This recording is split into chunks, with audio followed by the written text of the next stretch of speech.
Prokuroria e Durrësit ka hapur këtë të njëjtë kontenierët që ndodhen në zonën industriale të Porto Romanos që prej tetorit të vitit të 2024 me qëllim verifikimin e përmbajtjes së tyre dhe përsaktimin nëse bëhet fjalë për mbetje të rrezikshme apo jo.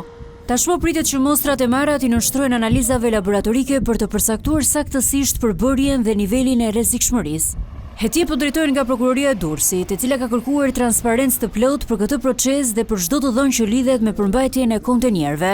Rasti është denoncuar fillimisht nga Rjeti i Bazelit, i cili ngriti dyshime se brenda kontenierëve mund të ndodhen mbetje të rrezikshme të ardhura nga jashtë vendit. Kontenierët u kthyen në portin e Durrësit në fund të tetorit të vitit të 2024 dhe pas rreth 10 ditësh qëndrimi në radhë, u zhvendosën në zonën e Porto Romanos ku ndodhen në mbikëqyrje të rreth policore dhe monitorim 24 orësh me kamera sigurie.